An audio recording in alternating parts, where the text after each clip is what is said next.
Well, it has really been a while, hasn't it? I wasn't even sure if I was going to be making it back. Um, I just don't even know what to say. I'm still here. I'm struggling. I've been struggling. I started a new treatment in, look at this mess, in April? I think it was April. It's Foslodex, 2 shots, 1 in each butt area. From what I'm learning, it's not working. So they're going to add another treatment to the Foslodex, which my oncologist actually wanted to start that a couple months ago, and I said no. I wanted to take some time off, enjoy my summer. I got really burnt out for a while there, and to the point where I could barely get out of bed. I don't think it was the cancer so much. I think it was the new pain med that my family doctor put me on, and gosh, I can't remember that. If I remember it, I'll say it, but it put me in a depression, it put me in a funk, and I just pretty much had that gave up attitude, and I didn't want to do anything, didn't want to get out of bed. I was sad and miserable, and I finally ended up going off of that about 6 weeks ago because it had to be the medicine. So, and now I'm feeling a lot better. But I had scans at the end of May, and for the first time in my 14 years of living with stage 4 cancer, I got physically ill right after my scans.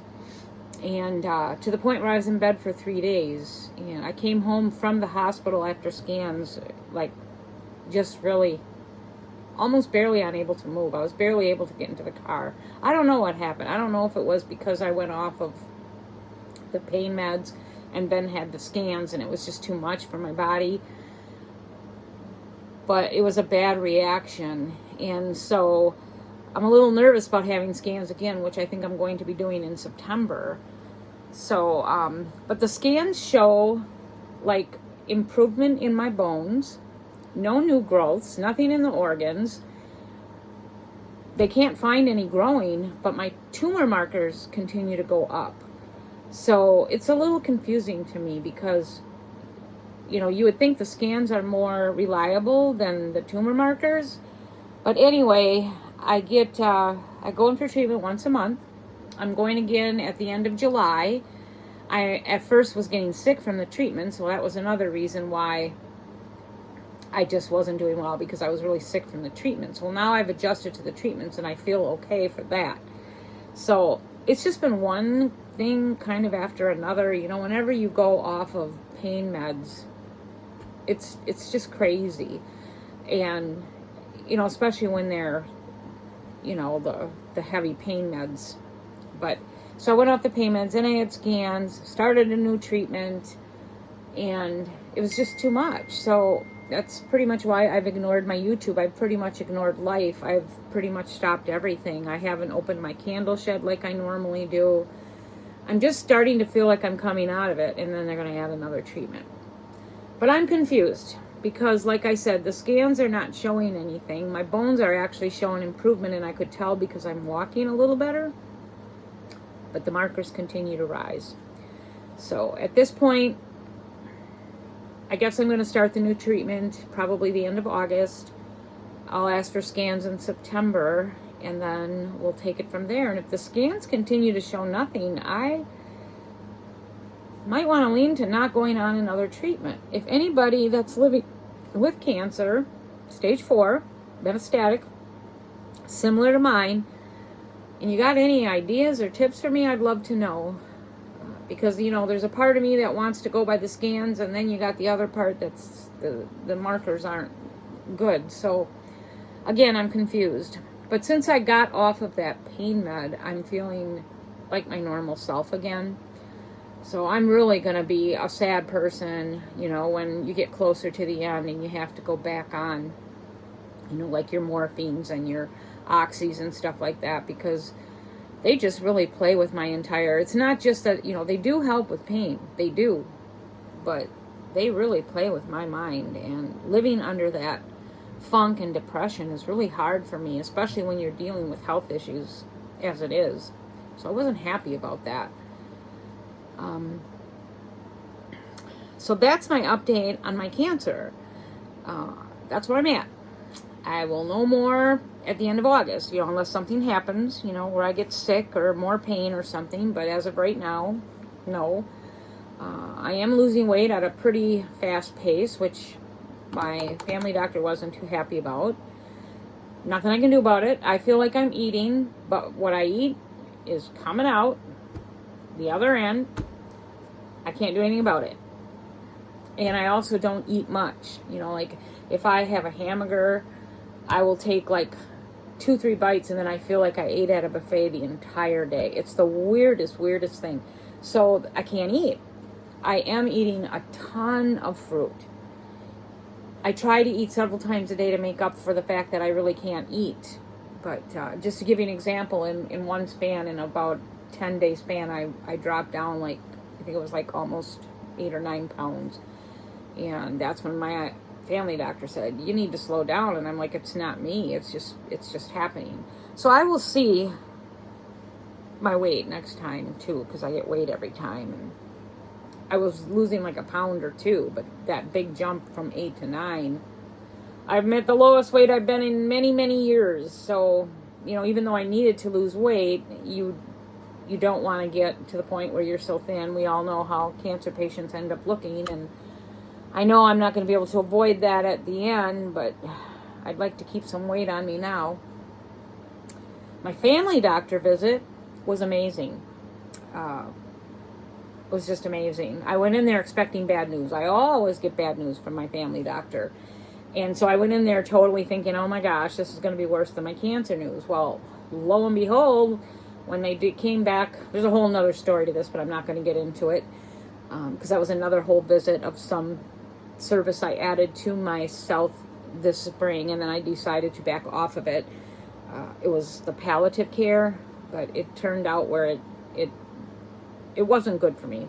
So long story short, when I get to my family doctor and he does the blood work and the urine tests and all that, and then he comes in and he's like, oh my gosh, all your numbers are perfect. Everything is great. He goes, you went back like 6 years. All your numbers are like good from where you were 6 years ago. My diabetes is doing great. Blood pressure, liver test kit, everything. So he was so happy. Well, of course, so was I. I wish I could get the same, like from my oncologist. So my family doctor was good. All that's good. So if we could get the cancer back to under control, that would make life pretty pleasant. But it seems to not be the case right now. So anyway, another thing that has happened is I have an uncle that passed away 6.5 years ago. To me, my uncle was always good. I didn't see him often because I didn't live in town. But when I did see him, when I was in town where I grew up, he would always invite me out to eat or cook for me. He was always good to me. He never had a harsh word to say to me. I've never asked him for anything. Everybody in the family knew that Uncle had money. And despite all my problems with my husband, losing my homes, every home I had, I never went to my uncle for money. Not even for a gallon of milk. I always had dinner with him. So, and he always also treated my husband. So my uncle to me was good. I did work for him when I was younger and had babies. He owned a restaurant, and when I needed work or wanted to earn extra pocket money, I would go work at his restaurant. That's it. Well, he passed away 6.5 years ago. He apparently didn't leave a will. In my screwed up family, I believe there was a lot of sneaky, evil stuff done. When my uncle passed, I believe that some of my wonderful relatives ran to his house. My uncle was known for keeping a lot of money under his bed from the restaurants and the other businesses that he had. And I believe my sneaky, evil family members, immediately upon hearing he died, I believe they went to his house and they took whatever he had of value, including his money. You can't prove it, right? You can't prove it. These are people that so-called love my uncle, right? I'll never understand that, because when I got the news that my uncle died, I mean, I shed a few tears, and I wasn't, like I said, I didn't live there, but I also don't have bad memories of him. But it's like, some behavior like that has just never crossed my mind. It would never cross my mind, oh, run to the house and get the money and get the jewelry and get the artwork. It's just something like I can't even comprehend that mentality. But anyway, he didn't have a will. There are those claiming he did have a will, but apparently he didn't do what he needed to do, and that's on him, nobody else. Well, the way this went down was, because there was no will, then the court distributes to like his siblings. He didn't have a wife or children, so it went to his siblings, and my mom died, so then it goes to us. So we were brought into this estate through nothing of our own, didn't ask for anything, nothing, simply because our mom was dead and we were her surviving children. There's 8 of us. So it took 6.5 years to get this settled. Wasn't a lot of money. It's nothing life-changing, nothing that, catapults me out of my little tiny home and puts me in a better place. Well, I shouldn't say that, because this is a nice place. Puts me in maybe a bigger place, or what I would quote like a normal house. Nothing like that. It's just, it's not a lot of money, but enough money that it's going to enable me to take my last dream trip. And I'm not saying that because I think I'm dying. I'm just saying that because there was one last thing that I've wanted to do, and that was to drive to Sedona and stay there for a few days, visit some jewelry stores, and take some classes. That's the last thing I've wanted to do. So it will allow me to do that. It's just a couple $1,000s.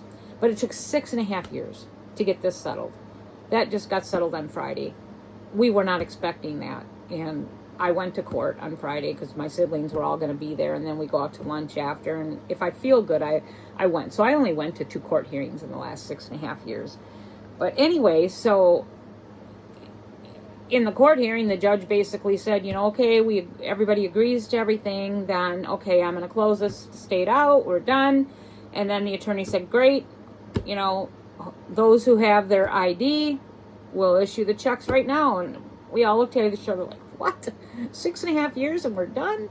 So none of us were expecting that. And so we got that money last week. And like I said, it's just a few $1,000s. It's not nothing, but it'll get me to Sedona. And so I'm very blessed and thankful for that. And I'm also thankful that, that the money came our way. I don't know what my uncle's intent was. Maybe his intent was to have it go this way because he didn't have a will. I don't know. I don't know anything. All I know is we were only brought in because my mom died. The remaining person in charge of the estate, which is our cousin, treated us really badly throughout this 6.5 years, like the rest of the family did. Just nasty, mean, evil. I'm so thankful that this should be the last dealing with any member of my family other than my siblings. It's what a racket it's been all my life. And like I told my brothers and sisters when we were out to lunch last week, I'll never ever understand any of this, because us 8 kids were abused by my stepdad. Horribly abused. My mom didn't protect us. My mom didn't do anything for us. And, there's a few of my siblings that'll say, well, mom did her best. No, she didn't. Because even when we got older and she was away from our stepdad, she didn't do anything to make amends. She didn't do anything to be a better mom. She didn't do anything at all. She never was a part of my life raising my kids. When I was sick in the hospital, when I had major surgery, she treated me like trash. My mom was no better. No better. So I don't know where I'm going with that, but all of our life, like I told my brothers, I'll just never understand why there was such hatred and animosity and evil towards us 8 siblings, because we were hurt enough.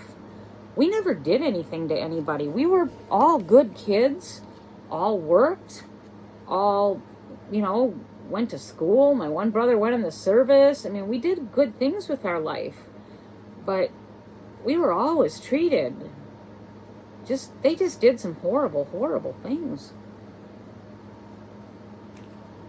And my uncle's estate was no better. The cousin that was in charge of it was really evil towards us. And it makes me sad. It used to make me angry, but now it makes me sad, because it's like a therapist once said to me, you don't take a wounded bird and wound it more. You don't do that. And I told my brothers and sisters that. I said, we were wounded all our life.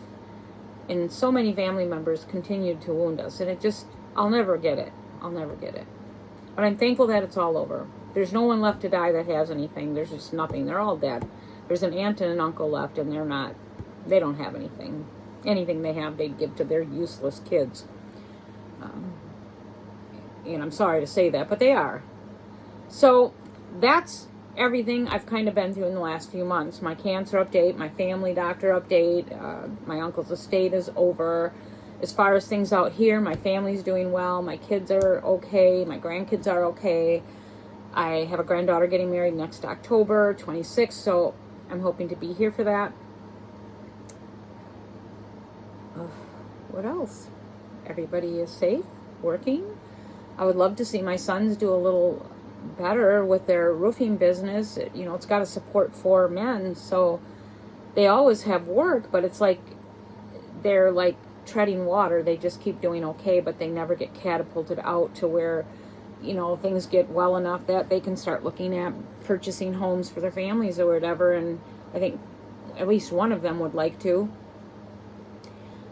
They just make enough to tread water, and that gets tiring. You'd like to like go forward in it, but like I said, it's got to support 4 members of the family, so it's tough. But I'm thankful that they do have consistent work. As for me, I've done so little with my candles and my jewelry. I have sold some pieces of jewelry. I have sold some candles. I've opened my shed a few times, but I either haven't felt up to it, or we've just been always something going on. It's hard out here because, the resort in the summer has so many nice amenities and people come on the weekends, and I don't like opening my candle shed when I have grandkids or people running all over. It's not professional to me. So I just haven't opened it that much this year. And I really wish I could find a way to sell more candles, because that's the money that I use. I put that away, and then we use that when we go away for winter. Despite my issues with my treatment and stuff, I'm hoping really much that we can take our pop-up and go away for winter. And I can seek treatment. I only go in once a month. The other treatment that he'll be adding is a pill. So I'm hoping that I can find an oncologist office where I can go get my shots once a month. It would only be for 3 times, because we only usually leave like January, February, March. And it's not expensive because we use our pop-up. We don't rent any like house or, an Airbnb or anything like that. We take our pop-up. Our pop-up is very old. It's probably leaking, which we're going to find out soon, because we're going to be pulling it up to clean it out. It's nothing fancy. But it gets us to where we're going. And so this year I'm hoping we can go. We were thinking not doing Texas this time. We were thinking of maybe like Arkansas along the Gulf, but I'm hearing that that's a little colder than Houston might be. So I don't know, but if anybody has any ideas of where to go along the Gulf, not Florida, I don't want to go that far, and I really don't care for Florida much. But if anyone has any ideas of where to go, please leave them in the suggestion box. And we'd like to keep it no more than $600 a month at an RV park.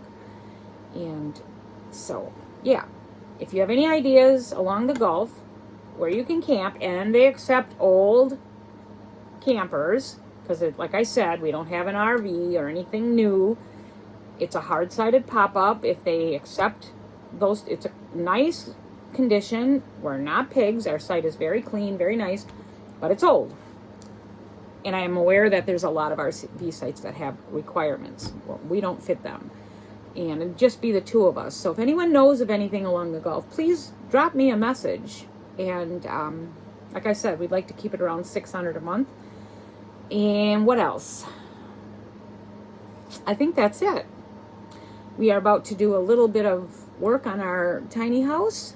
You can't see it, but my ceiling right up there is really no longer white. It's like dingy white. This is our 6th year, so we're going to paint the ceiling, and I would like to put, if you can see, right there. Oh, you're not going to see it. Let me see. Where can I get my finger? Right in this area, you can see a piece of trim that's white. I want to replace that with wood, so it looks like I have some small wood beams. And then what else did we want to do? That's probably it. I might get some new curtains. I've got the same black valances that came with this Park model when we bought it. And while I liked them originally, my goal is to make the living room a little more living roomish. The thing is I had such a bad year and a half between my sepsis and radiation, and then the treatment and other issues, that new pain med I was on, Xtampcia. I think it was Xtampcia. I was in bed a lot, like a lot of times all day. I would come out maybe and sit in the living room for 30 minutes, or use the bathroom or to eat. But I was in bed otherwise, reading, doing my tablets, sleeping. And I'm going to be honest, I got so sick of being in my bed. That got me depressed, because I'm not that type of person. I like to be up and about and doing things. And it got to me. Well, the couch that we have has one of those big things in the middle, where you put like your cups, and then it's got a storage thing, so you can't lay on the couch. And so it really got to me. So that's when I realized I'm probably going to have to switch couches again, because I want to be able to lay out here. I'm tired of being in my room. I'm tired of people, they come over and walk. And I've noticed now when anybody comes over, they look right at my bed. And it's just an icky feeling, like, oh yeah, that's just where she is now. And, if I'm going to be tied to my bed, I want to have options. So I can lay out here and look outside, or I can be in my room if I choose to, but I was in there so much. So I want to change some things in my living room. I've been decluttering and fixing that up. I have been working on jewelry. I have some candle projects in the works. I'm going to test the waters. I didn't buy a lot, but I'm going to buy, I've already purchased, I'm just waiting for them to come, candle warmers. And I'm going to make some new candles for fall that don't have wicks, and they go under the candle warmers. The warmers I bought come with timers, so you can time when you want it on. You won't have to light it. They're a lot safer than candles with wicks. I don't know about a lot of people, but I've noticed for me, a lot of times getting older, when I leave my house or go somewhere, I forget that I have a candle burning. So I purchased a warmer, and I set it for the amount of hours I want. I think the choices are 2, 4, and 8. And if I'm going to be home all day, I'll set it for 8. But if I'm not sure what I'm going to do, I'll set it for 4. I love the fact that there's no fire. I love the fact that it goes off. And the candles last longer, the fragrance. So, like I said, I bought a few warmers. And I'm going to make some fall jars with a pumpkin type. I think it's pumpkin bourbon scent. And that's going to be my test soon. I'll have those ready. The warmers will be $24.95, and the candles, I'm not sure yet, because they're big jars, so those might run about $15, $16. But like I said, no wicks.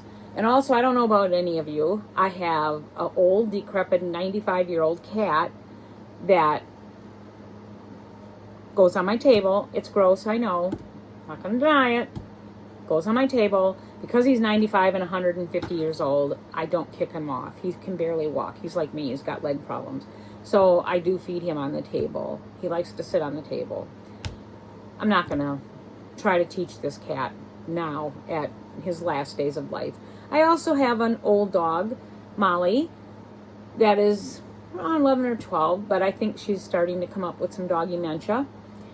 She's acting weird. She's doing something she's never done, ever. She jumps on the chair next to the table, and she goes on the table.